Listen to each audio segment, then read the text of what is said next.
Ah, no, pero es que como existen en el mismo lugar, yo sí tengo derecho a ligarlos, presidente. Pues usted tiene, pero usted diga que es usted el que lo liga, no que Es nosotros. claro, es que yo soy el que le estoy preguntando. Usted, no yo. La gente lo que piensa es que lo que se quiere es sustituir, cambiar la Constitución del 91. ¿Eso es así, presidente? A ver, yo no voy a prohibir a nombre del Estado hacer esta declaración oficial de buena fe. Saco un pedazo de video, como siempre se ha usado. La senadora Isabel Zuleta ha dicho que está trabajando para que usted lo reelija. El congresista David Racero, también del grupo suyo, dice que tal vez hay que revisar la duración del periodo presidencial. ¿Usted desautoriza a esas personas que están diciendo esto? Necesitamos es un Estado que cumpla, porque es la única manera de construir la paz. Es decir, la única manera de construir una nación. Leiva le consultó a usted antes de salir con esta novedosa tesis de que el acuerdo de paz lo faculta a usted para citar a una constituyente, o eso termina usted enterándose como todos los colombianos con sorpresa, así como hay otras sorpresas que él anuncia para pronto cumplimiento. ¿Por qué ahora, cuando los partidos en el Congreso no votan sus proyectos, usted dice que eso es un golpe de Estado y que tiene que acudir a otros mecanismos distintos al del tránsito de las leyes por el Congreso? Quisiera hacer una pregunta que le puede parecer un poco salida de contexto. ¿Usted en quién confía? Díganos 5 nombres de personas en las que usted confíe ciegamente. Durante 20 años estuvo cerrada la embajada ante la FAO en Roma y de repente usted decide reabrirla y nombrar ahí a una persona tan cuestionada como Armando Benedetti. Nadie cree que necesitáramos una embajada ante la FAO, presidente. ¿Usted es que le tiene miedo a Benedetti, a lo que pueda decir? ¿Por qué lo nombró? Benedetti no es que sea un experto en alimentación, más en bebidas que en alimentos. Señor presidente, me da mucho gusto saludar.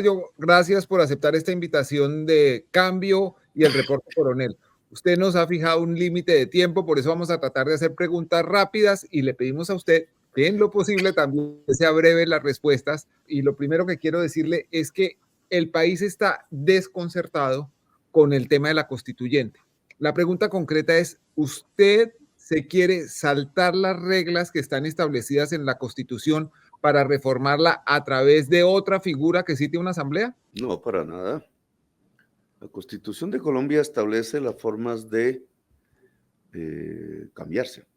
Puede ser por el Congreso, en acto legislativo, dice la Constitución, puede ser a través de referendo constitucional, puede ser a través de una asamblea constituyente, y allí está escrito en sus artículos.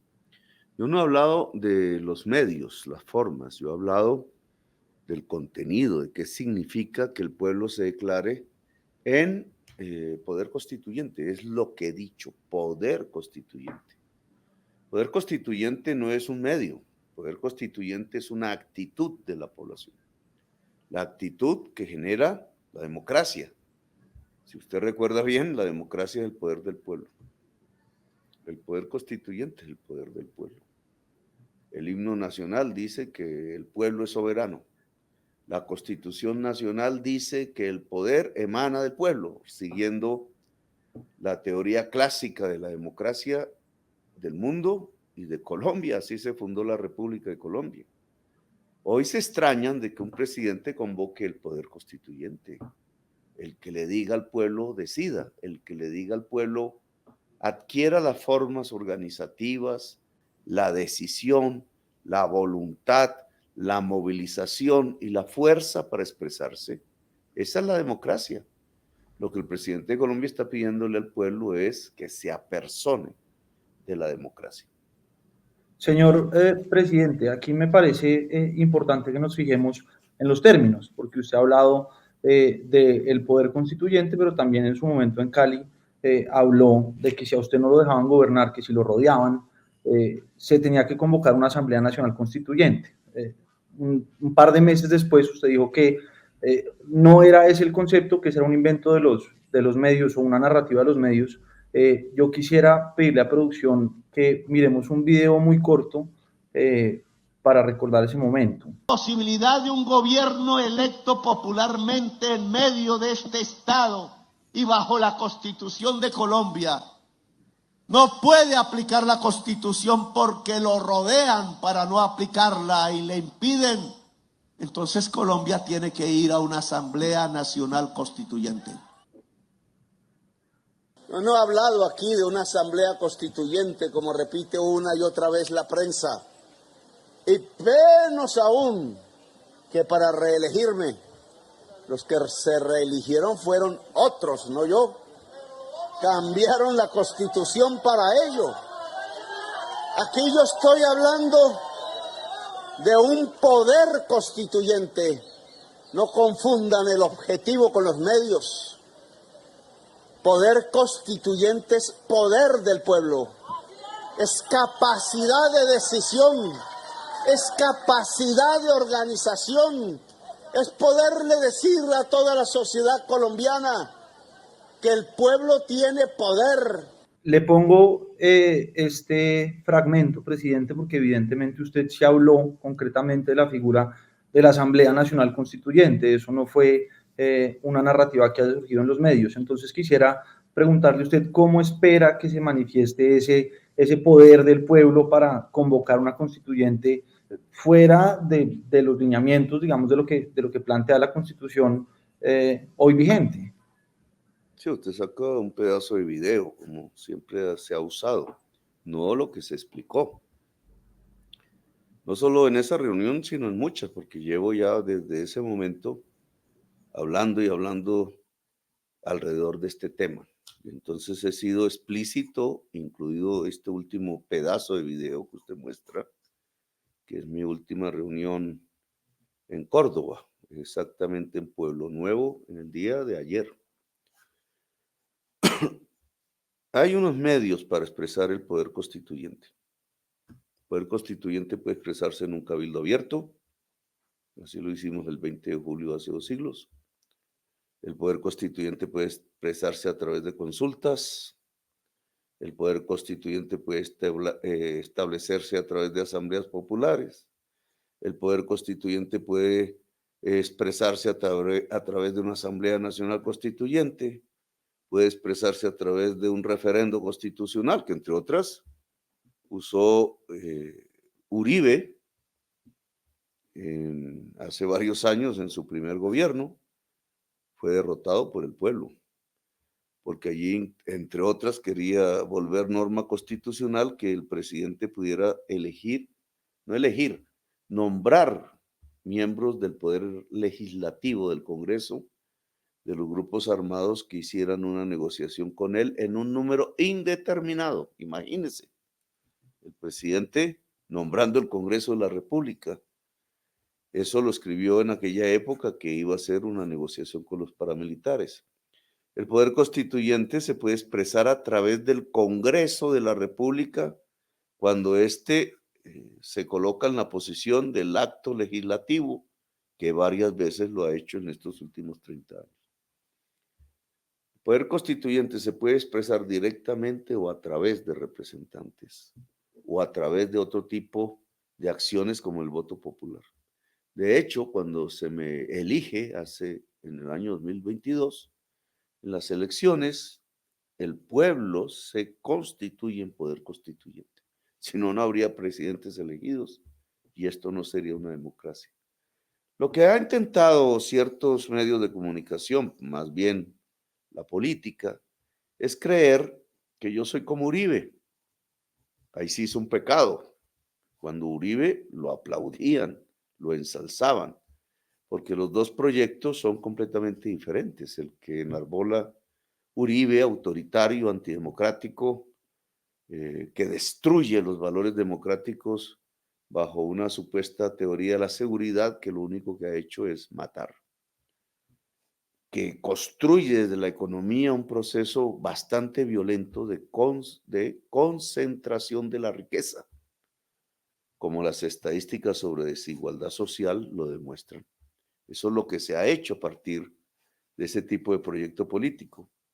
Y yo he venido repitiendo hoy una y otra vez que yo no soy como Uribe, que a mí no me interesa reelegirme, que es hacia donde va la crítica, perpetuarme en el poder. ¿Para qué? Si el pueblo se va a expresar, se va a expresar, sea a través de constituyentes, sea a través de alguna de las otras formas, y no se va a expresar para definir si el actual presidente de la República se reelige o no. Eso sería una tontería para ponerle a decidir al pueblo, sino una serie de aspectos y puntos que me parecen fundamentales para resolver problemas actuales que no se han podido resolver vía Congreso de la República durante los últimos 30 años. He expresado 8 o 9 puntos. Uno de esos tiene que ver con el cumplimiento del acuerdo de paz con la FARC. Otro de esos tiene que ver con el ordenamiento territorial que se quedó en promesa. La constituyente del 91 lo ordenó y no se ha hecho. Otro tiene que ver con la verdad, por ejemplo, judicial, y la posibilidad que esos procesos de verdad judicial puedan terminar en un perdón social. ¿Quién puede dar el perdón social? No es un juez, no es el presidente, no es un congresista, es el pueblo. La posibilidad de una reconciliación puede ser una serie de temas fundamentales como la reforma política, la reforma de la justicia, que lamentablemente el Congreso no ha podido resolver o que en instancias judiciales no se ha permitido que se pueda volver realidad. Yo he mostrado 3 temas del acuerdo de paz con la FARC, que en mi opinión no fue realmente comprendido por la sociedad colombiana porque no se le informó a cabalidad. Aquí tengo el documento. Obviamente no voy a leer este mamotreto, pero este es el documento oficial del Consejo de Seguridad de Naciones Unidas. Nunca nos hemos preguntado por qué un acuerdo de paz está en el Consejo de Seguridad de Naciones Unidas.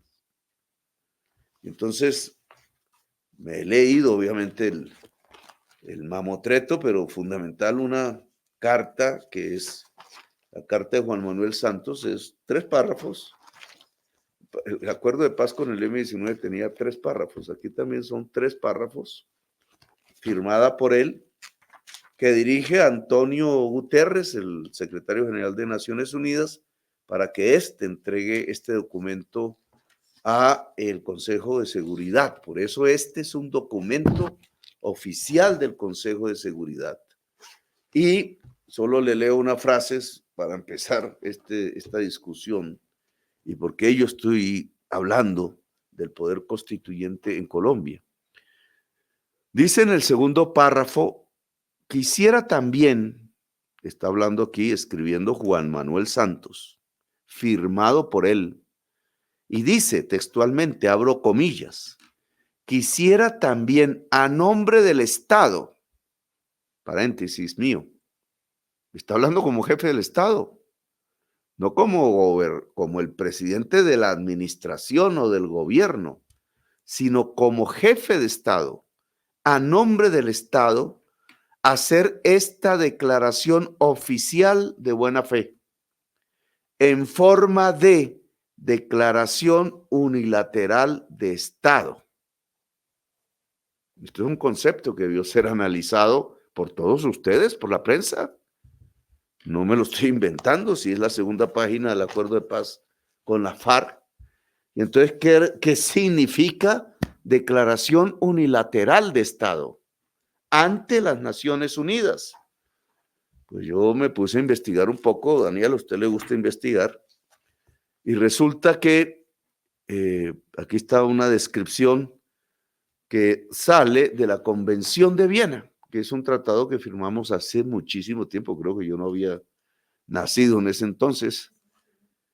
Y aquí dice, abre comillas, se entiende, está hablando de la declaración unilateral de Estado, se entiende por acto jurídico unilateral la manifestación autónoma, inequívoca, de voluntad formulada públicamente por uno o varios estados, no gobiernos, estados, en relación con otro u otros estados, con la comunidad internacional en general, le hace humanidad, o una organización internacional con la intención de adquirir obligaciones jurídicas en el plano internacional.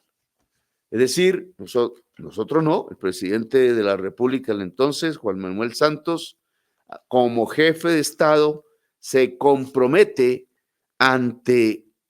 como una obligación jurídica en el plano internacional a cumplir todo lo que aquí el jefe del Estado firmó como alta parte contratante con la FARC de ese entonces. ¿Qué significa entonces eso? Que si hay un incumplimiento, entonces el mundo internacional puede actuar. Y lo que dice este tipo de artículos es que si la normatividad interna no permite el cumplimiento del acuerdo de paz, el Estado colombiano, en este caso, se compromete a variar la normatividad para que se pueda cumplir el acuerdo de paz. Presidente, entiendo lo que usted me está diciendo, pero el concepto del pueblo en el contexto en que usted está hablando me resulta confuso, porque el pueblo pues no es un bloque homogéneo. El pueblo son las miles de personas que marchan contra usted y las miles de personas que marchan a su favor. ¿Cómo se mide lo que quiere el pueblo cuando hay opiniones heterogéneas diversas? No puede ser por aplausómetro, eso tiene que ser por votación y la Constitución establece que tiene que pasar por el Congreso con 2/3 partes de la aprobación, con una votación calificada, ser refrendado por la Corte Constitucional y después obtener 13 millones de votos. Si es un mecanismo distinto a ese para citar una asamblea constituyente, pues es infringiendo la Constitución Nacional. Pero otra vez usted está hablando de la asamblea. No me confunda el poder constituyente con los medios, por favor. Porque otra vez tengo que repetir lo mismo que repetí al principio. ¿Sí? Puede ser un referendo, puede ser una consulta, puede ser el mismo Congreso. ¿Por qué yo dudo de que el Congreso lo pudiera hacer esta vez? Porque este mismo acuerdo fue llevado al Congreso de la República por el gobierno de Santos. Allí se presentó algo, recuerde usted, que es el fast track, que es una forma que no estaba escrita en la Constitución para aprobar leyes, una manera rápida, por eso se llamó así, que no era propiamente la forma como en la Constitución se aprueban leyes, pero en mi opinión no se llevaron los aspectos fundamentales del acuerdo de paz para cambiar una normatividad que lo pudiera hacer cumplir. Y por eso he hablado, y no solamente hablo del acuerdo de paz, he hablado aquí ya de 9 puntos diferentes en que el Congreso de Colombia no ha asumido la función como poder constituido. En relación al proceso de paz, yo puedo resumir esto en 3 puntos. Por ejemplo, reforma agraria. Por ejemplo, transformación del territorio. Por ejemplo, verdad judicial. Son los 3 grandes ejes. Hay más puntos, pero aquí está lo esencial. Reforma agraria, dijeron allí en el primer punto, 3 millones de hectáreas para ser entregada a los campesinos y 7 millones de hectáreas tituladas. ¿Se presentó al Congreso de la República alguna ley de fast track para agilizar la reforma agraria en Colombia? No. La evadieron, incumplieron ahí mismo, y lo que se ha presentado a través de los años, de entre el 2016 y este año, es que la reforma agraria prácticamente de 3 millones de hectáreas va en 183,000 hectáreas, dependiendo de la voluntad de muchos propietarios, porque ayer agradecía a uno de ellos, han querido que efectivamente sus propias haciendas sean compradas por el gobierno para ser repartidas entre los campesinos, acercándonos a un número que, si usted hace las cuentas, Daniel o Federico, si en 8 años se había puesto un plazo de 12 años en el acuerdo, si en 8 años incluyó el gobierno de Duque y aún sin contar pues los 2 años que siguieron de Santos y los 2 que llevo yo, si van 183,000 hectáreas, y le voy a advertir, gracias a que nosotros nos metimos las botas pantaneras para hacerlo, porque si no llevaríamos 13,000 hectáreas. ¿Cuándo se van a completar 3 millones de hectáreas para cumplir el acuerdo de paz? Sí, Ahora alguien dirá, ¿y eso qué nos importa, cierto? A mí sí me importa que de donde se originó la guerra y la violencia, que es la posesión desigual de la tierra, pueda ser resarcida, no la FARC, porque aquí no están hablando de la FARC, sino el pueblo campesino de Colombia, para que pueda acceder a la tierra fértil y cambiar la estructura económica desigual de este país. Ahora, si eso fue acordado, ¿qué pasa si se incumple? Lo interrumpo, presidente, porque usted me está hablando de una serie de reformas pues que pueden tramitarse por la vía normal del Congreso con la búsqueda de consensos con el ordenamiento institucional que existe hoy. Yo le ruego, presidente, que entienda la necesidad de claridad que tienen muchos colombianos, porque como mencionaba Daniel, hoy en día la Carta Política establece que para cambiar la Constitución se debe presentar un proyecto de ley que tiene una mayoría calificada, que debe revisar la Corte Constitucional y que debe ir a las urnas sacando una votación de 13 millones de votos. Cuando usted habla del poder constituyente, que entiendo es un concepto distinto a la Asamblea, la gente lo que piensa es que lo que se quiere es sustituir, cambiar la Constitución del 91. ¿Eso es así, presidente? No, eso es un artilugio que ustedes han escrito por ahí. Pero yo no necesito cambiar la Constitución del 91. En realidad, la Constitución del 91 no toca estos aspectos nuevos que han aparecido en Colombia, como la crisis climática o como el acuerdo de paz de la FARC, si es que se hizo en el 2016, no en 1991, o la llamada crisis climática no apareció en el 91, no conocíamos de eso, o no se sabía en ese entonces que el Congreso de la República no iba a cumplir la orden del nuevo ordenamiento territorial, o la reforma política o la reforma judicial que se proponía y desde la constituyente, pues tampoco se iba a saber que durante 30 años de manera permanente el Congreso de la República iba a fracasar.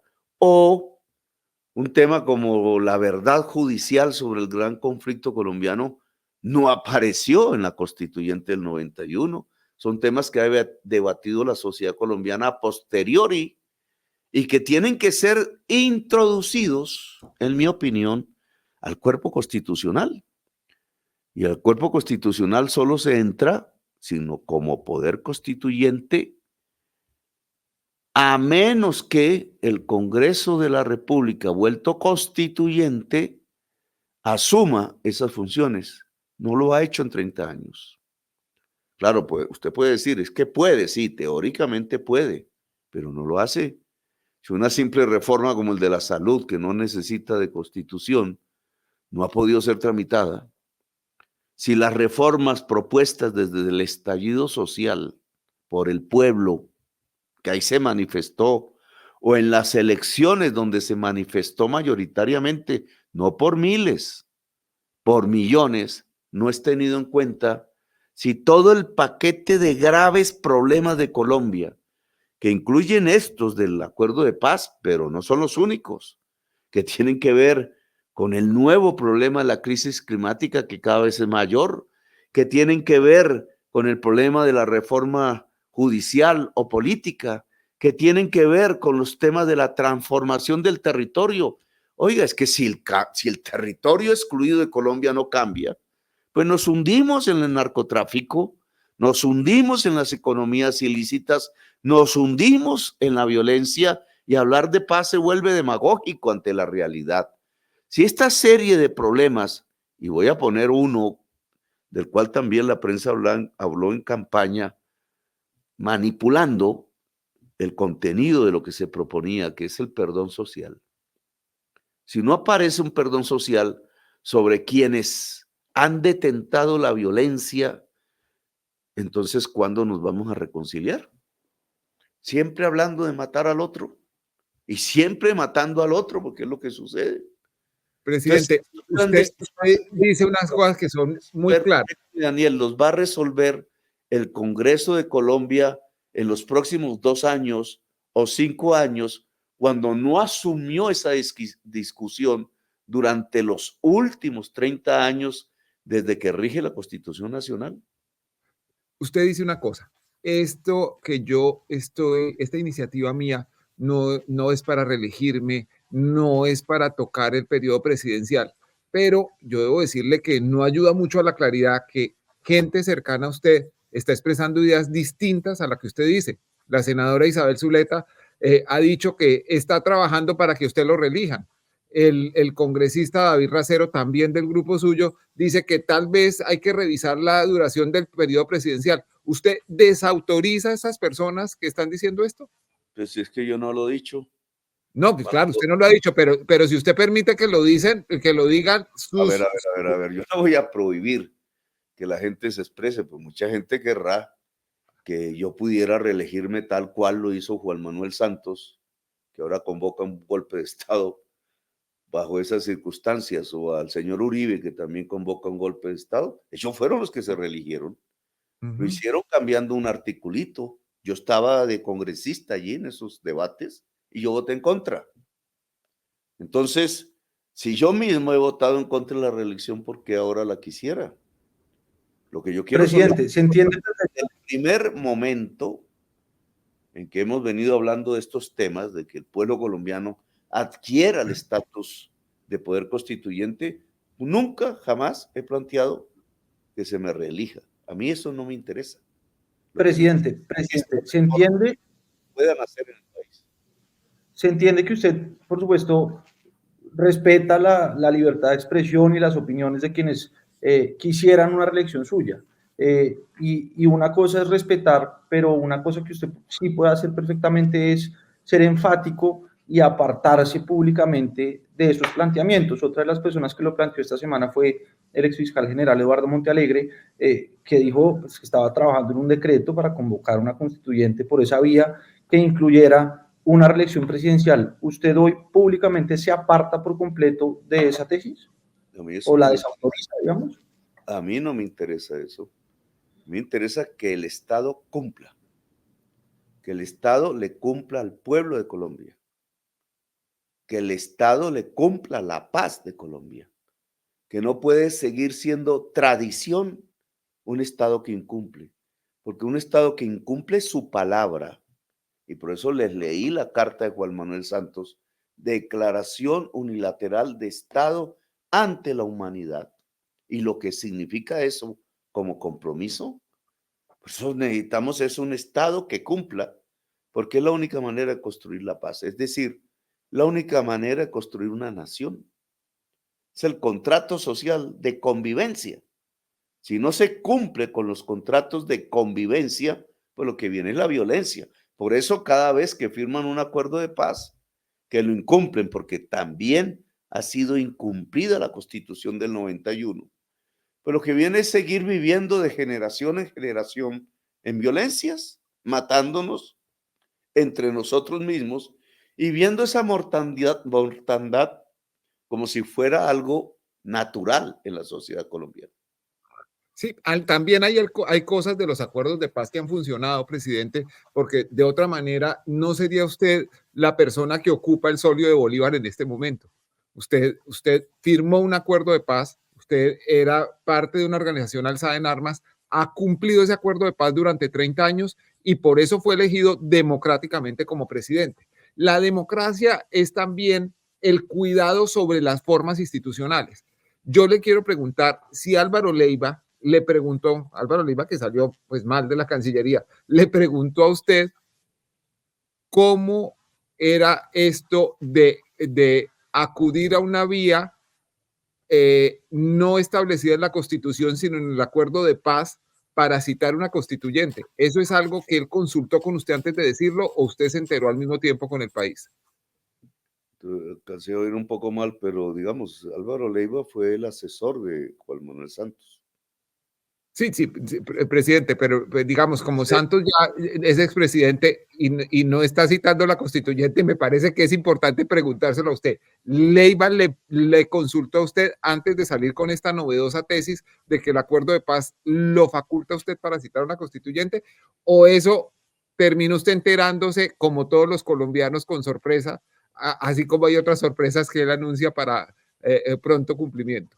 No, él durante muchas reuniones siendo canciller, además él es el que ha hablado, recuerda usted, ante el Consejo de Seguridad de Naciones Unidas, 2 veces por lo menos, porque cada 3 meses tenemos la obligación de reportar.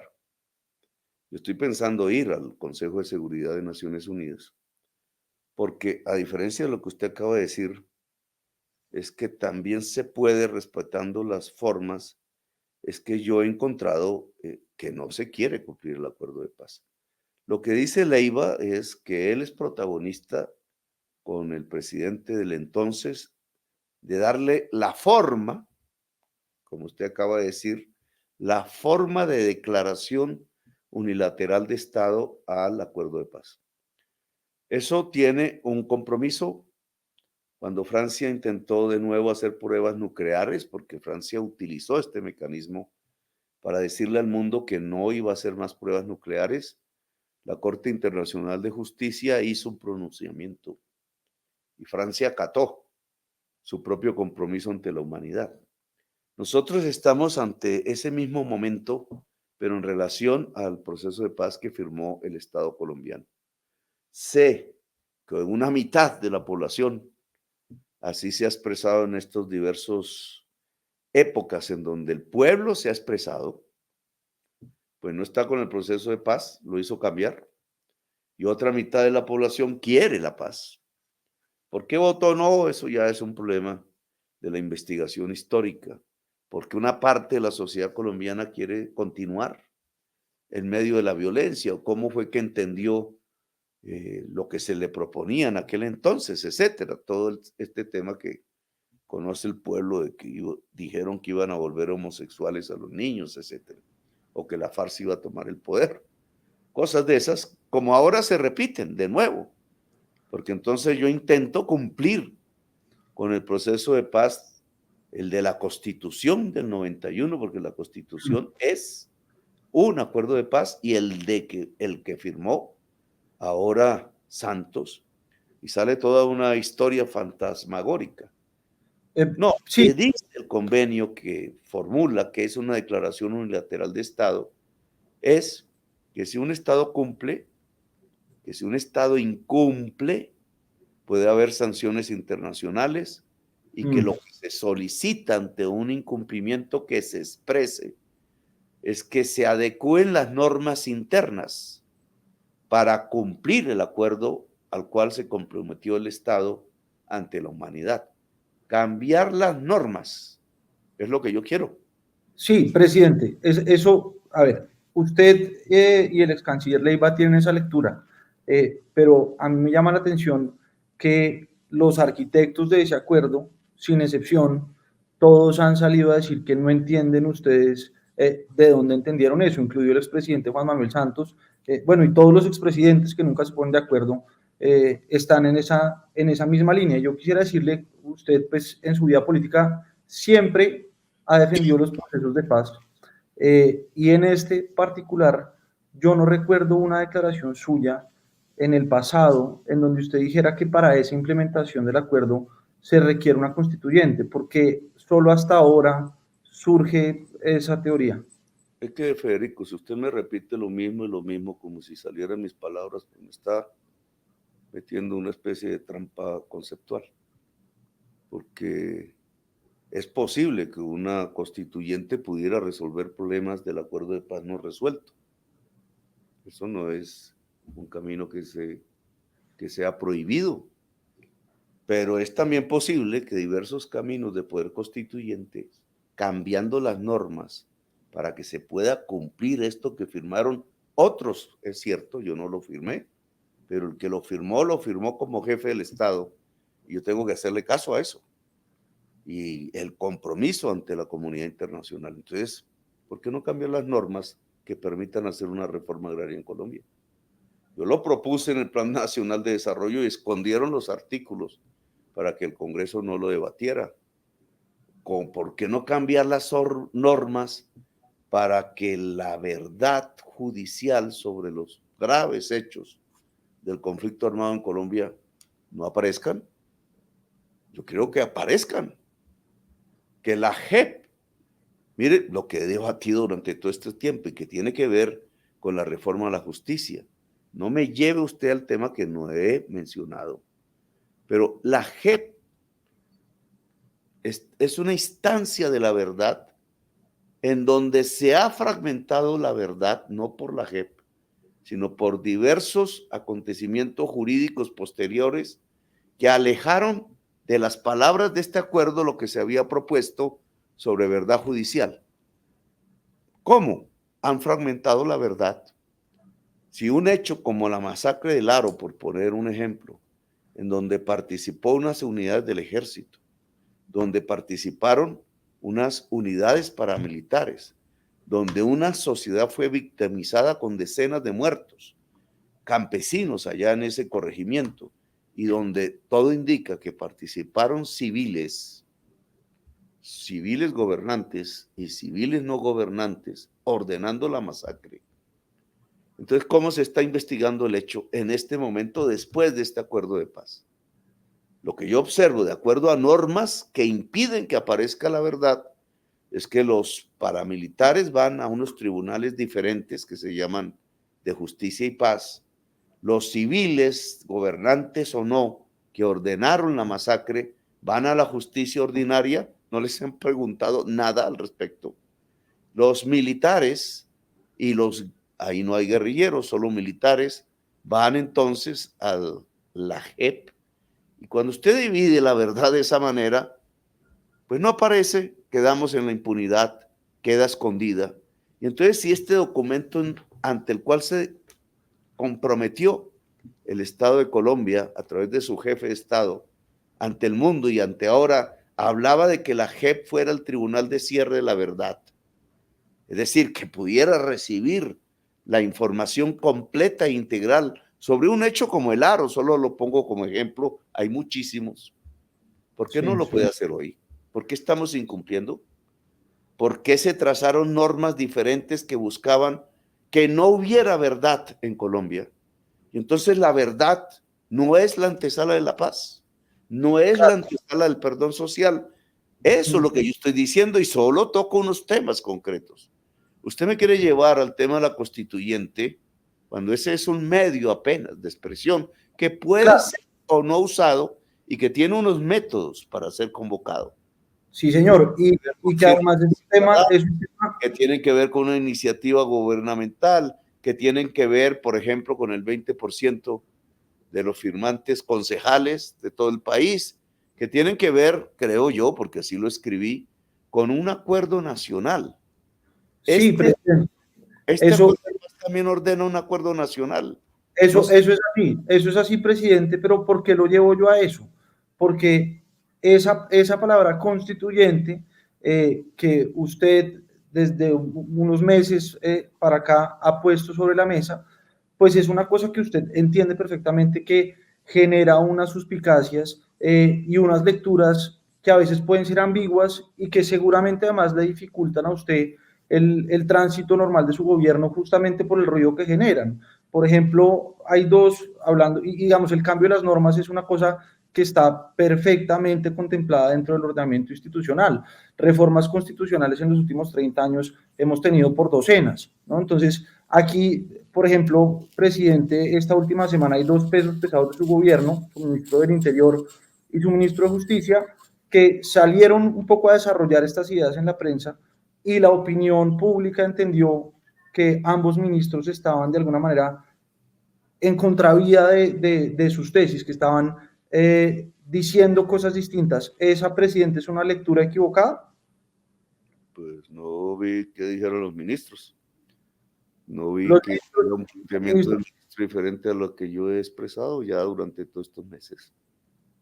Los ministros dijeron, presidente, básicamente que esa posibilidad de una constituyente estaba completamente descartada en el gobierno y que ellos como ministros no estarían de acuerdo ni permitirían que eso pasara. Entonces, esas declaraciones fueron entendidas como una contradicción de alguna manera con lo que dice el jefe del Estado. Una constituyente está arreglada por la Constitución. No necesariamente tiene que configurarse en mi gobierno. No lo hemos presentado al Congreso de la República y no pienso presentarlo. Además, no veo que haya un acuerdo nacional que permita esos cambios. Sin embargo, hay un pueblo que sí quiere los cambios. Y ese pueblo es el que se está convocando para que se organice, para que discuta de qué manera se puede expresar un poder constituyente que no quiere ser convocado en Colombia por unas élites que no quieren los cambios. Si es que lo que estamos viendo en el Congreso de Colombia es cómo se hunde cambio tras cambio, propuesta de reforma tras propuesta de reforma. Puede que avancen algunas, eso es lo que estamos luchando en este momento, ojalá. Pero lo que se ha visto hasta este momento es que durante 2 años completos, el programa de gobierno expresado a través del voto popular, es decir, a través del constituyente primario, se está enredando para su aprobación en el Congreso de Colombia. El plan de desarrollo hoy no existe. Hoy no hay ni siquiera el debate para la aprobación del plan después de que se hundió en la Corte Constitucional. La situación fiscal del gobierno, que es también la situación fiscal del Estado, enredada porque se cayó media reforma tributaria. ¿Por qué? ¿Cómo No, es posible que ahora estemos desandando un camino que ordenó la Constitución? Y es que el sistema tributario sea progresivo, es decir, que afecte a los que más tienen y no a los que menos tienen. Pues lo que se cayó fue todos los artículos que afectaban a los que más tienen, a los que han amasado una riqueza a partir de nuestros recursos naturales que son de toda la población, en el petróleo y en el carbón. Y ahora estamos enfrentados a un endeudamiento que produjo el señor Duque, que se multiplica a partir de una tasa de interés internacional, un sobreendeudamiento. Y entonces tienes cómo aumenta la deuda chupando la economía y el presupuesto y cómo le quitas los tributos al gobierno. Pues, ¿qué se va a producir? Es obvio, ¿no?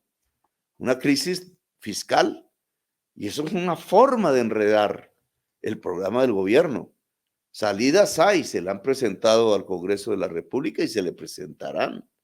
Pero tiene que haber una actitud proactiva y no esa que la oposición en este momento, con ayuda de muchos expresidentes, está provocando, que es señor la presidente, pero gobierno y usted ha sido miembro del Poder Legislativo, ha sido representante a la Cámara, ha sido senador y en esa condición votó iniciativas de otros gobiernos en contra, votó iniciativas con las que no coincidió. También usted, en la cabeza de una coalición de gobierno, logró la aprobación de reformas muy importantes como la reforma tributaria y logró la aprobación del Plan Nacional de Desarrollo. Entonces, ¿por qué ahora, cuando los partidos en el Congreso no votan sus proyectos, usted dice que eso es un golpe de Estado y que tienen que acudir a otros mecanismos distintos al del tránsito de las leyes por el Congreso? Volvió usted a ligar 2 conceptos que yo nunca he ligado. Ah, no, pero es que como existen en el mismo lugar, yo sí tengo derecho a ligarlos, presidente. Pues usted tiene, pero usted diga que es usted el que lo liga, no que nosotros. Claro, es que yo soy el que le estoy preguntando. Usted, no yo. Entonces, cuando usted liga el concepto de golpe blando con que no se aprueban las reformas, eso lo está diciendo usted. No entonces, yo. ¿cuál es el golpe blando? El golpe blando no tiene que ver con la no aprobación de las reformas. El golpe blando es derrocar un gobierno, eso no tiene que ver con las reformas. Y en eso usted reconoce que no está el Congreso de Colombia, que no está en el plan de derrocar al gobierno. Lo están invitando a que sea parte del plan del derrocamiento. Pero usted sí ha hablado, presidente, entonces de bloqueo institucional por esa imposibilidad de tramitar las reformas. ¿Qué era lo que decían los marchantes cuando hablaban de juicio político?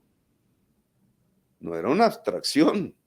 Los marchantes son convocados por unas fuerzas políticas, no tuvieron mucho éxito en muchas ciudades fuera de donde no he sido mayoría, están en su derecho, nadie los molestó, nadie puede decir que salió violentado por el gobierno, pero era claro lo que estaban diciendo, juicio político. Un juicio político solo lo hace el Congreso y lo hace para derrocar un gobierno, así de simple. Eso se llama golpe blando. De eso no estamos hablando en este momento y no tiene que ver con la actitud del Congreso de no aprobar reformas que son fundamentales para Colombia. Ahí se enfrentas con el pueblo, no con el presidente. Si no aprueban, como usted vio con la reforma a la salud, incluso en una entrevista hecha con usted, donde yo explicaba antes qué pasaría si no se aprueba la reforma a la salud, ¿qué es lo que está viendo que está pasando? El dominó. Si yo cojo los afiliados de Sura o de la nueva EPS o cualquiera de las que están hoy en problemas y los paso a una nueva EPS, como hicieron en el pasado, que liquidaron todas las EPS para ir pasando los afiliados de una en otra, lo que se provoca es primero una captura de recursos ilícita, es lo que estamos descubriendo en el caso de la nueva EPS, 5.5 billones de pesos el año pasado, y después el derrumbe de esas EPS. Entonces se produce un dominó que acaba y destruye completamente la posibilidad de un sistema de salud en Colombia. Claro que eso se puede reformar. El gobierno lo propuso desde casi el primer día de su gobierno. No propuso un capricho, no una improvisación, como dicen ciertos sectores de la prensa, que son afines a un sistema mercantil donde grandes empresas pagan mucha publicidad, pero se quedan con los recursos de la salud de la gente. La mitad de Colombia no tiene acceso a salud. Los indicadores internacionales de salud, cuando los medimos en Colombia, son malos. No hay realmente un derecho a la salud como la Constitución del 91 propuso, pero la reforma que se coloca a la discusión del país y del Congreso, manipulada, vilipendiada, etcétera, pues es una reforma que se propuso por el mundo, por la humanidad en 1978 en Alma-Ata y que ha venido proponiéndose cada vez más intensamente a partir de las pandemias y de la ausencia de un sistema preventivo para cuidar que la enfermedad o no aparezca o no tenga la misma dimensión que hoy tenga, sino menor. Esa reforma a la salud lleva 2 años y pasó por la Cámara, pasó por infinidad de debates, accedí a no poner una proposición de urgencia para que hubiera tiempo para debatir. Llegamos a acuerdos con las EPS, incluida la EPS Sura, para que pudieran sobrevivir en otro sistema diferente, que no es el del aseguramiento mercantil y financiero, sino que es el de gestoras de la salud, con menos ganancias, sí, pero con menos pérdidas, con un modelo preventivo poderoso. ¿Y qué ha pasado después de 2 años? Lo hunden en el último debate, en la Comisión Séptima, por una serie de congresistas que efectivamente tenían unas relaciones con una EPS internacional, al cual también intervenimos y le encontramos transacciones irregulares. Entonces, tenemos que hundir las reformas simplemente para mantener los privilegios de unos capitales hechos a partir del dinero público y no del esfuerzo individual. Sí, No presidente. esa reforma. Presidente, el país conoce, digamos, ese tránsito accidentado, por decirlo menos, de ese intento de reforma a la salud. Recordamos, pues, esa entrevista que acabó volviéndose casi que un meme que ronda por las redes sociales del chuchuchú. Y por supuesto, pues lo que acaba de pasar con la EPS Sura, pues es gravísimo, es gravísimo. Y pone, digamos, en peligro la prestación del servicio para muchos pacientes. Usted plantea aquí, presidente, un sistema, un modelo de salud en el que ustedes han creído y que han defendido y que creen que es lo que le sirve a Colombia. Y en el marco de esa discusión se dijo que el modelo de salud para los maestros iba a ser de alguna manera un piloto o un plan piloto de ese modelo de salud que se quería implementar con la reforma. ese esfuerzo, presidente, no ha salido bien. ¿Usted cómo cree que la gente puede confiar en un modelo que apenas empieza a implementarse y ya está haciendo agua? Y el modelo que propusimos, el sistema que estamos proponiendo en el Congreso de la República, ya tuvo una aplicación que usted olvida y que debería recordar, que es Bogotá. En mi alcaldía, durante 2, 3 años, implementamos un sistema preventivo de salud, con equipos médicos, con visita en los barrios, casa por casa, 800,000 familias, 3,800,000 personas lo vivieron, 5,000 profesionales de la salud fueron contratados. Alguien dijo que era una nómina paralela, porque no les interesaba precisamente que pudiéramos demostrar que puede haber un sistema de salud más eficaz. Y usted puede ver los resultados.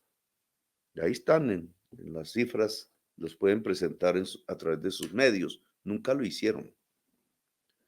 Ahí pueden ver si disminuyó las tasas de mortalidad infantil o no. Si la mortalidad por desnutrición infantil bajó a 0 o no en la ciudad de Bogotá. Si la tasa de mortalidad materna se desplomó, contrario a lo que ocurría en el país.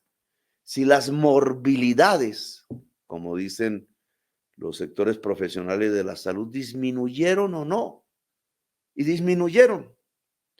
Ahora, ahí hay un efecto práctico de que sí sirve. En este momento ya tenemos 5,000 equipos de salud visitando el territorio nacional en donde hemos podido implementarlo. No ha salido una referencia de la prensa al respecto y sus efectos. Pero, presidente, lo que salió definitivamente mal fue el esquema de salud para los maestros. Y tiene explicación, hermano. Cuéntemela, presidente, porque hasta su ministro Guillermo Alfonso Jaramillo dijo que no había que hacerle como mucho caso a usted, sino dejar que y esperar después para cumplir sus instrucciones. Fíjese, presidente, pues lo que le estoy diciendo. El ramo tampoco creía en las directivas que usted le estaba dando. Daniel Coronel, el ministro Señor presidente, fue el que implementó el modelo de salud en Bogotá como secretario de salud. Okay. Nunca le crea pedazos de videos editados o pedazos de grabaciones editadas, porque usted tiene más experiencia que yo en esto y saben que a veces se manipulan. Lo que ha sucedido con el sistema de salud de maestros, que es el peor que existe en Colombia, es que no se ha implementado, no lo han dejado implementar. Y voy a tratar de explicarle. En el sistema de salud de los maestros se han perdido billones con B larga de pesos, hurtados. La manera como eso ha sucedido a través del tiempo se fue construyendo un anillo de corrupción poderosísimo, poderosísimo hasta que incluso amenazan con ese anillo de corrupción. Y tiene que ver con que los maestros tienen una ley especial de 1989 que les hizo crear un sistema manejado por una fiducia financiera. En cierta forma, el sistema de salud de los maestros es el antecedente de la ley 100 de las EPS. Es muy parecido. Reciben cada beneficiario del sistema 2 veces y media más dinero entregado a unos operadores privados que lo que se le entrega a una EPS por sus beneficiarios. 2 veces y media más. Y cuando uno mira las estadísticas de enfermedades, el 36% del magisterio en toda Colombia está con enfermedades crónicas, con enfermedades catastróficas y con VIH en forma minoritaria. La tasa de mortalidad infantil de las familias de los maestros y maestras de Colombia es superior al promedio de tasa de mortalidad de la sociedad colombiana. Lo mismo pasa con la tasa de mortalidad materna, etcétera. Es decir, con más plata, 2 veces y media por persona más que en las EPS, las tasas de morbilidad y mortalidad son las más altas que la sociedad colombiana. ¿Qué pasó? Que durante años, durante décadas, se robaron la plata. ¿Quiénes? Un sistema de contratación leonina en contra de la nación y el interés general, realizado entre la fiduprevisora y 10 operadores en todo el país, con propiedad, con unos nombres propios que la justicia colombiana ya investigará, con transacciones que incluso se mueven en el exterior. Ese modelo yo ordené cambiarlo hace un año, no ahora, no es una improvisación. Cambiarlo, dado que la ley del 89 nos lo permite, con las mismas condiciones en que le presentamos al Congreso de Colombia la reforma de todo el sistema de salud. Un sistema preventivo fuerte, con unidades de profesionales de la salud que pudiera visitar permanentemente todos los colegios de Colombia para atender 10 millones de niños y niñas, y el magisterio con sus 350,000 maestros y maestras, que pudiera atender la población beneficiaria, es decir, sus familiares, y un sistema en donde el maestro o la maestra o el beneficiario, en caso ya de eventos de mayor complejidad, pudiera escoger libremente de redes públicas y privadas de su región qué médico quiere atenderlo o qué IPS, para romper ese monopolio que construyeron a través de la fiduprevisora con 10 operadores que se volvieron a su vez, como sucedió con las EPS, propietarios de las propias clínicas, a donde llevaban como rebaños al magisterio y no lo dejaban escoger su proceso de curación, ojalá sus procesos médicos, el derecho a elegir al médico, que es un principio universal. Cuando quisimos cambiar eso, la fiduprevisora empezó a sabotear el proceso, a llevarnos hasta el final, para que tuviéramos que prorrogar los contratos a los 10 operadores. Ocurrió hace 6 o 7 meses. Perdimos 1.3 billones de pesos porque los contratos que se hacen con los operadores no son por eventos, son por adscripción, como en las EPS, de la población beneficiaria en cada región, y nunca hay facturas. Incluso en las EPS hay, algunas las esconden, las estamos descubriendo, pero aquí no hay facturas por el pago. Entonces, ¿qué ha sucedido? Que se intenta prorrogar el sistema de los 10 operadores en contravía de la decisión del Consejo Directivo del FEMAC, del FOMAC y del presidente de la República. Nosotros hemos tomado ya cartas en el asunto, no queremos más engaños con eso. Se ha cambiado el presidente de la fiduprevisora y entraremos a actuar de la forma como desde hace un año se ha propuesto, para que el sistema de salud del magisterio sea el mejor de Colombia, ojalá. Sí, presidente, usted ha hablado aquí de unos conceptos que son claves y que son muy difíciles en el ejercicio del gobierno. Habla usted de saboteo, habla usted de traición, y a veces estas cosas pasan porque uno en un gobierno debe rodearse de mucha gente y no sabe en quién confiar. Yo quisiera hacer una pregunta que le puede parecer un poco salida de contexto. ¿Usted en quién confía? Díganos 5 nombres de personas en las que usted confíe ciegamente. Yo confío en el pueblo.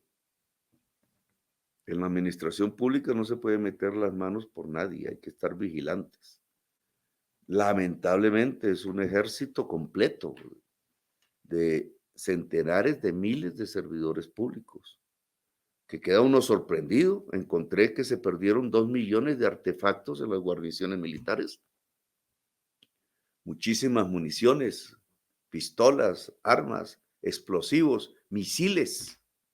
¿Contra quién se van a usar este tipo de artefactos si no es contra los mismos soldados? Procesos de corrupción desde hace mucho tiempo, vueltos cada vez más complejos, con tecnologías cada vez mayores. El sistema de vigilancia interna del Estado colombiano falla, indudablemente. Y eso hace que tiene uno que estar siempre atento. Mire lo que hizo el señor Olmedo, y aún sin saberse todas las consecuencias de lo que hizo. Pero ¿cómo es posible que centenares de miles de millones de pesos que se tramitan a través de la fiduprevisora, porque ahí hay un contrato en donde los giros no los hace la ONG RD, sino la fiduprevisora, y resultan, no es esto hay que establecerlo, resulta trasladándose a donde no están las víctimas climáticas, que yo venía una vez y otra vez insistiendo en que fueran beneficiadas, incluso yendo a los lugares personalmente, a Piojó, a La Mojana, cuántas veces, a la región sur de Mompox, de Pinillos, a la región del Cauca, donde se cayó la carretera, a Mocoa, a San Andrés, a Providencia, etcétera. Allí no fue la plata de la UNGRD, no fue a solucionar los problemas, se la llevaron a unos sitios en donde, al parecer, los contratistas podrían ser tan fácilmente escogidos que pudieran entregar comisiones en efectivo. Hoy dije delante de las fuerzas militares que nosotros no le podemos pedir virtud a la fuerza pública si el mismo gobierno no da el ejemplo. Y Sí. que el primer elemento de negociación jurídica, que ya no me pertenece, sino a la fiscal general de la Nación, ante estos personajes, Snyder, Olmedos y no sé qué otros, es que devuelvan hasta el último peso, que no puede haber negociación jurídica si no se indemniza a la víctima. Y la víctima es el Estado, pero el Estado es una abstracción. Las víctimas son las climáticas, las que estuvieron inundadas, las que hoy no tienen casa, las que hoy necesitan una finca para poder producir, porque la suya se les destruyó en algún tipo de evento climático de los que ya hemos conocido. El último Presidente, tiene que ser devuelto. presidente, la pregunta que le hace Federico sobre las personas en las que hay que confiar, y usted dice, yo como presidente tengo que desconfiar porque tengo que vigilar la administración pública, y pues me hace sentir a mí y quizás a muchos colombianos que percibirlo como una persona muy sola, que no ha podido conformar un equipo del todo confiable. Los escándalos de corrupción se han multiplicado. Usted mismo hacía alusión a Olmedo, a Snyder, a esos nombres con los que nos hemos acostumbrado a relacionar los escándalos de los últimos días, pero son más. Y al mismo tiempo, usted se siente como víctima de esos escándalos, pero no se siente la responsabilidad política que usted le reclamaba a los gobiernos de Uribe, de Santos, de Duque en su momento, cuando estaban viviendo escándalos de corrupción parecidos. ¿Cómo evalúa usted la situación de su gobierno en ese aspecto? La responsabilidad política primero es asumirla. Nunca lo vi en los gobiernos pasados ante mis denuncias, por ejemplo. Siempre decían que no era cierto, que era mentira. Protegían a las personas responsables de los ilícitos, las mantenían en el gobierno, como pasó con el tema de centros poblados, como se llamó. Yo no estoy haciendo eso. Yo miro, obviamente evalúo, porque hay también mentiras, calumnias, etcétera, como usted como periodista sabe. Pero cuando yo veo la certeza, la seriedad de una denuncia, actúo de inmediato. Esa vino de la prensa, por ejemplo. No es que sean buenas mis relaciones con la prensa, pero yo sé cuando un periodista hace, o intuyo cuando un periodista hace una buena investigación y le pongo cuidado. Obviamente, no repito como loro, trato de investigar si hay alguna verdad allí. Y cuando encuentro evidencias, salen los funcionarios. Obvio que el poder trae una soledad. Eso lo han dicho desde el Imperio Romano, yo creo. Claro que sí, porque el ser humano cambia con el poder. Hay que tener barreras morales internas muy fuertes para que el poder no actúe. Por el poder matan. Sí. Por el poder incluso se vuelven adictos y se perpetúan en el poder, etcétera. Entonces yo he tenido, claro que hay que tener niveles de desconfianza. Claro que por tener confianzas me han engañado. Confianzas Sí. construidas en el tiempo. Claro que una vez se detecta un hecho, cualquiera, de gran dimensión o de pequeña, hay que actuar. La responsabilidad política es intentar que no pase. Es un intento porque todos los seres humanos no podemos estar, sobre todo en la complejidad del Estado. Y si pasa, asumirlo. Los corruptos, y si hay los corruptos bajo justicia, tratar de que se devuelva hasta el último peso del robo a las víctimas, que al final son la sociedad colombiana. Presidente, usted nos habla de responsabilidad política y pues evidentemente este escándalo de la unidad de gestión de riesgo pues le ha puesto una mancha de corrupción a funcionarios de su administración. No solamente estamos hablando de Olmedo López y de Sneider Pinilla, sino que pues aquí hay acusaciones graves, incluso a algunos ministros de su gabinete. Por supuesto, pues opera la presunción de inocencia, pero pensando en la responsabilidad política, presidente, quisiera preguntarle si usted, en el marco de lo que se ha enterado, ha considerado tomar una decisión de apartar de sus cargos a algunos de estos funcionarios que suenan en el escándalo, digamos así, no se les haya comprobado aún una responsabilidad concreta.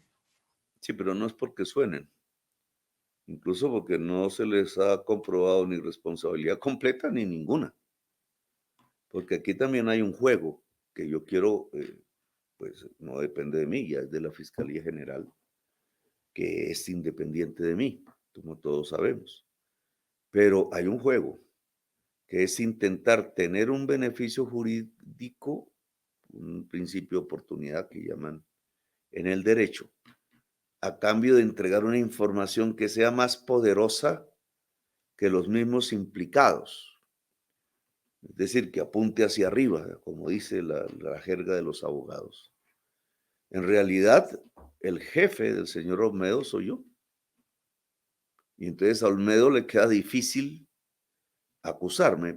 De hecho, pues incluso me pidió perdón, porque él sabe que nunca jamás recibió una orden como las que parecieran manifestarse en sus declaraciones. Y lo ha dicho. Una y otra vez lo ha dicho. Eso le ha quitado incluso importancia periodística al tema, porque lo que esperaban algunos sectores era una acusación contra mí. Varias veces me ha pasado. Y quedan con los crespos hechos, porque ¿cómo? Entonces, Petro no tiene que ver. Pero a mí me interesa lo que piensa el pueblo. Hay gente que me grita por allá ladrón, como si yo hubiera participado en ese tipo de componenda. Y a mí me interesa investigarla a fondo. No salen elementos, digamos, muy serios, sino anuncios periodísticos intentando que un fiscal o fiscal la dé beneficios jurídicos esperando una información que no llega. Sí, es una cosa terrible como se ha manejado esto con un criterio gota a gota por Yo creo los que mismos implicados. es como lo que hacen en el teatro, como lo que hacen un libreto construido Sí. previamente. Los abogados de ellos me causan a mí desconfianza. Uno tuvo que ver en algún momento cuando lo cogieron preso con el hecho de que me querían poner preso a mí injustamente para sacarme de la carrera presidencial en una fiscalía muy famosa de la que yo he hecho muchas denuncias. Ese abogado se exilió después o estuvo preso. El día que lo cogieron preso, con ayuda de la investigación de los Estados Unidos, tenía un proceso que querían esgrimir contra mí para ver si podía pasar por la cárcel y no por la presidencia de la República. Creo que le asustaba a varios de los jefes políticos de ese abogado. Y por eso, pues obviamente también tengo profunda desconfianza de lo que están haciendo. Muchos funcionarios de mi gobierno han recibido llamadas o escritos aparentemente de esos abogados pidiéndoles citas. Y a mí eso realmente me parece extraño. Por tanto, también desconfío de lo que está pasando allí. Pedí aquí en la ceremonia que tuve de traslado, de traspaso del bando de la fuerza del ejército, públicamente a la fiscal general. Es una solicitud, no puedo obligarla a que coloque como primer punto de una negociación de beneficios jurídicos, de principio de oportunidad, la devolución de todo el dinero, antes que nada. Creo que hay que resarcir a la sociedad colombiana de lo que hicieron. Y eso sí sería un elemento, digamos, de certeza de que lo que digan es la verdad y no simplemente una construcción para salvarse unos años de la cárcel o salvarse de la cárcel. En mi opinión, no conozco el tal Sneider, para mí ha sido una sorpresa la historia política de ese personaje. otros que he escuchado allí, al interior de la UNGRD, a mí me avergüenza lo que pasó ahí. Presidente, hablando de este señor Snyder Pinilla, el columnista Yovira Cormán dijo en uno de sus artículos que a usted le habían enviado una advertencia sobre quién era él y usted aceptó que le habían enviado esa carta, pero que se había quedado por el camino. Ya han pasado 2 semanas desde esa publicación. ¿Ya sabe usted en qué estación se quedó la carta donde le advertían a usted sobre el señor Pinilla? Desde el primer momento lo sé. ¿Quién Digamos, se quedó con ella? al raíz del artículo, pues miré, pues dónde está. Pero lo que hemos concluido es que una secretaria rutinaria, que yo no conozco bien en el proceso de las comunicaciones que entran al Palacio, pensó que eso no era importante y hizo una respuesta, incluso un envío a la misma UNGRD de la carta, de copia de la carta. Obviamente allá la recibieron y la recibieron los personajes que estaban implicados en los hechos. Y no hizo el traslado al presidente de la República. Lamentablemente pasa con la mayor parte de la correspondencia, que en cantidades enormes llega al Palacio de Nariño, porque ha sido la tradición y la costumbre. Estamos hablando de empleadas que llevan aquí 10 años, 15 años, 20 años, que yo tampoco tengo por qué sacar o cosas por el estilo. Todo indica que sin tener, digamos, mala fe, no dio el traslado a donde correspondía. Bueno, usted aquí ha dicho algo que es importante, presidente, y es que luego de la investigación que hace, pues determina usted que ahí no hubo mala fe de esa funcionaria y que llegó esa carta a manos equivocadas. Quisiera, presidente, hacerle un poco una reflexión más que una pregunta. Aquí en Colombia muchas veces se piensa que gobernar es legislar, ¿no? Pero pues hay mucho que se puede hacer con lo que hay en ejecución. Usted, digamos, en términos del debate público, ha tenido una concentración grande en el trámite de las reformas y en la dificultad de tramitar esas reformas, pero hay varios ministerios y entidades, digamos, del Ejecutivo que tienen unos resultados pobres, ministerios con muy baja ejecución, inferior incluso al 1%. ¿Usted asume, presidente, una responsabilidad en esa dificultad que ha tenido el gobierno para ejecutar algunas de sus políticas?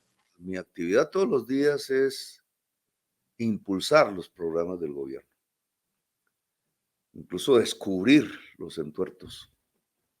Hay muchas cosas que han pasado, algún día las escribiré en el libro, no se trata de que sean noticias a diario. Pero, por ejemplo, duramos 2 meses con el presupuesto bloqueado y no lo bloqueó ningún ministro, desde afuera, ni menos. Lo bloquearon al interior. Una serie de funcionarios que creen tener el poder al interior de los gobiernos. Este es un tema, digamos, no solamente para mí, que viene de vieja data. Incluso un sector de la prensa se burló de lo que dije porque lo había hallado. Cómo incluso a través de los softwares se dirige el presupuesto automáticamente, no porque el software sea en sí mismo inteligente, sino porque sus algoritmos han sido modificados para que llegue el dinero a círculos de corrupción que ya vienen establecidos desde hace incluso décadas. El sistema de contrabando en Colombia, por ejemplo, una de mis investigaciones que está en proceso y tiene ya personas bajo control judicial, incluso fuera del país, es un sistema construido desde hace 40 años, en donde la presencia de dinero del contrabando en las diferentes campañas políticas ha ido adocenando círculos e instituciones completas del Estado a que se pueda hacer contrabando en gran escala, en cantidades enormes, que al final son un lavado de activos del narcotráfico. Con eso destruyen fábricas de confecciones, miles de mujeres que se dedican a ese oficio, a esa empresa, a ese tipo de actividad, pues terminan quebradas, no podemos industrializarnos, etcétera, porque simplemente el Estado se ha puesto al servicio de una entrada ilegal de mercancías que acaba con la industria nacional. Quizás, si tengo que decirlo así, este es el primer gobierno en golpear el contrabando. Tenían generales amigos, lo dije alguna vez públicamente, también se burlaron por lo que dije.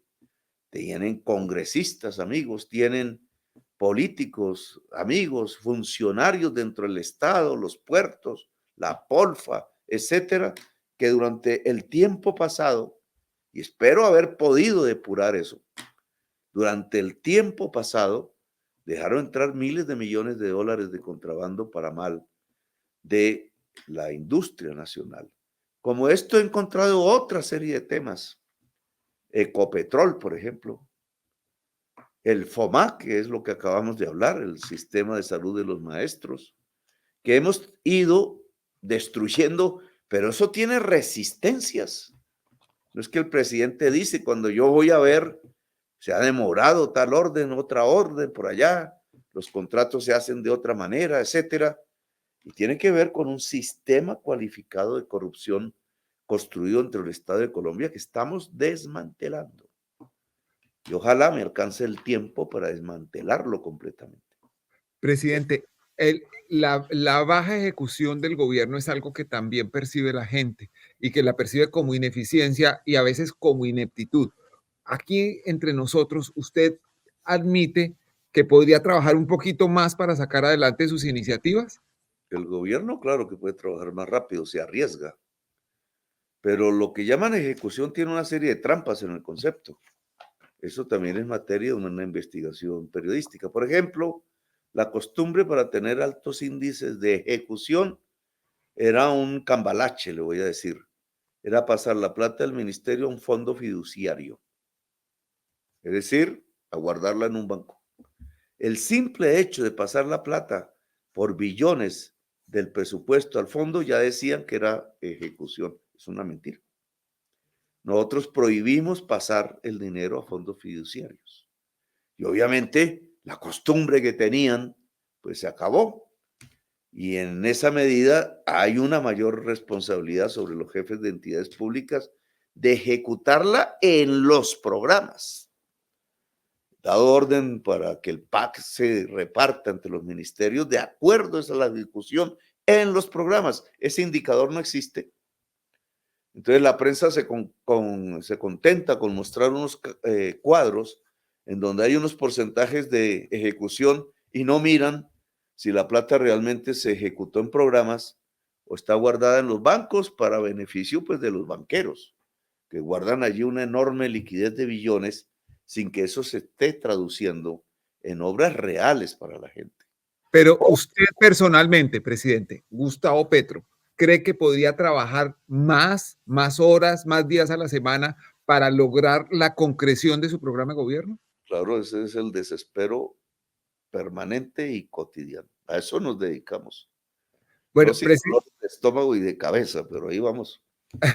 presidente, hay cosas que definitivamente la gente no entiende, son difíciles de entender. Durante 20 años estuvo cerrada la embajada ante la FAO en Roma, que ante la División de Naciones Unidas para la Agricultura y la Alimentación. Y de repente usted decide reabrirla y nombrar ahí a una persona tan cuestionada como Armando Benedetti. Nadie cree que necesitáramos una embajada ante la FAO, presidente. ¿Usted es que le tiene miedo a Benedetti, a lo que pueda decir? ¿Por qué lo nombró? No, primero sí necesitamos una embajada ante la FAO, el Programa Mundial de Alimentos, un país que lamentablemente después del COVID entró en vulnerabilidad alimenticia. Esto no me lo invento yo, está ya en varios informes. Benedetti no es que sea un experto en alimentación, más en bebidas que en alimentos. Sí, pero puede desarrollar, tiene una facultad, que son las relaciones públicas. Uh-huh. Esa facultad de relaciones públicas que ustedes reconocen por ahí, que a veces afecta, pero puede, digamos, construyéndolas seriamente, puede volverlas, pues eso es lo común en la diplomacia, amistades para Colombia. Y en el caso de la FAO, estrictamente hablando, la posibilidad de una gran ayuda para lograr la soberanía alimentaria en el país. Seguridad, pero adicionalmente soberanía, son dos conceptos diferentes. Así que démosle esa oportunidad a ver si la desarrolla con precisión en los entornos diplomáticos que permiten que pueda haber alimentación para los pueblos en el mundo. Bueno, señor presidente, yo le agradezco mucho haber aceptado esta conversación con la revista Cambio y con el reporte Coronel. Espero que Esperemos. tengamos una muy pronto, que no sea la última. Bueno, hemos hablado bastante, creo yo. Esta es la cuarta vez. Es para hacer libros, siempre los presidentes hacen unos mamotretos enormes de memorias que nadie lee porque son muy enormes, pero yo espero que todas estas experiencias puedan servirle de experiencia también al pueblo colombiano. Pero que no vayan a ser 5 tomos como los de Duque, ¿no? Toca ser más concreto. Ni obras selectas. Lo que pasa es que las memorias presidenciales casi siempre tienen grandes lagunas. Solo se acuerdan de lo que les conviene. Y esas lagunas son las que verdaderamente hacen la historia del país. Como mal llamados falsos positivos, por ejemplo. Señor presidente, muchas gracias. Bueno, Presidente, gracias a Federico y a todas las personas que nos han escuchado. Muchísimas gracias.